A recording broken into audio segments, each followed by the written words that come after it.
22 जनवरी को अयोध्या में रामलला की प्राण प्रतिष्ठा हो गई है। पूरे देश का माहौल राममय हो गया था। 1986-87 के आसपास जब दूरदर्शन में रामानंद सागर का टीवी शो रामायण आया था, तब भी ऐसा ही माहौल देखने वाला था। शो जब टेलीकास्ट होता था तब सड़कों पर सन्नाटा छा जाता था। लेकिन ऐसा नहीं है रामायण पर बना ये पहला शो हो। इससे पहले बॉलीवुड में राम के जीवन पर फिल्म बन चुकी। बॉलीवुड की पहली फिल्म राजा हरिश्चंद्र साल 1912 में आई। इस हिसाब से देखें तो 2024 तक बॉलीवुड 112 साल की उम्र का हो चुका है और राम की महिमा बॉलीवुड पर 107 साल पहले से ही बरसनी शुरू हो चुकी थी। बॉलीवुड अभी 5 साल का बच्चा ही था कि दादा साहब फाल्के ने भगवान राम के जीवन पर लंका दहन नाम की एक फिल्म बनाई, जो साल 1917 में रिलीज हुई थी। फिल्म ने 107 साल पहले भर कर कमाई की थी।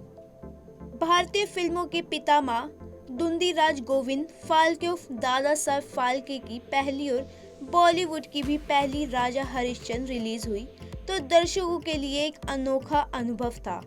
फिल्म बनाने का जुनून दादा साहब फाल्के के रम में बसता था। बेशक उस जमाने में मुख्य फिल्में बनती थी, लेकिन ये कमी होने के बावजूद दर्शकों को ये कभी कमी नहीं लगी, क्योंकि उस समय तक दर्शकों को ये पता ही नहीं था कि फिल्मों में आवाज भी होती है।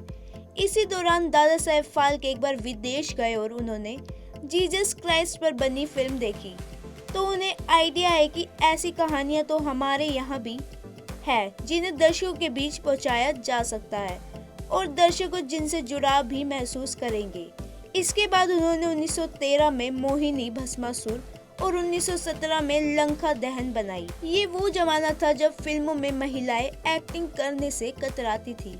यही वजह रही कि इस फिल्म में जिस एक्टर ने राजा राम की भूमिका निभाई, उन्होंने ही मां सीता का भी रोल निभाया। इस एक्टर का नाम अन्ना सालुखे था। ऐसा कहते हैं कि फिल्म इतिहास में एक रिकॉर्ड भी बन गया।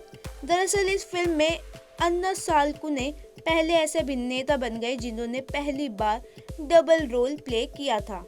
इसके अलावा ये रिकॉर्ड आज तक नहीं टूटा कि हिंदी सिनेमा में किसी फिल्म में इसके बाद महिला और पुरुष दोनों का रोल निभाया हो। राम के जीवन को एक फिल्म में दिखाना मुमकिन नहीं है।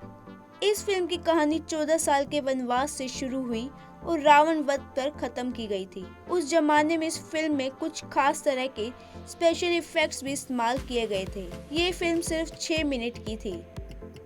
IMDb में दी गई जानकारी में इतिहासकार अमृत गागन के हवाले से लिखा गया कि फिल्म ने इतनी कमाई कर ली थी कि टिकट काउंटरों से सिक्के और बोरियों में इकट्ठा किए जाते थे और बैलगाड़ियों पर लाद कर निर्माता के ऑफिस तक पहुंचाया जाता था।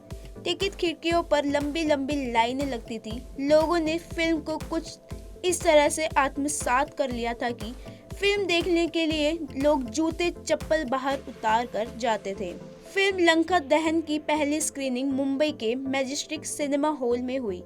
पर्दे पर रामायण की कहानी देखना लोगों के लिए इतना बेहतरीन अनुभव था कि लोगों ने इसे सच ही मान लिया था। थिएटर के बाहर पहले टिकट खरीदने वालों की लंबी कतारें होती थी। ये हिंदी सिनेमा के इतिहास में पहली बार था जब कई किलोमीटर की भीड़ टिकट खरीदने के लिए खड़ी थी। लोग सिक्कों से टॉस करते ही तय करते थे टिकट किसे मिलेगी। भगदड़ और टिकट की लड़ाई थिएटर के बाहर आम बात हो गई थी।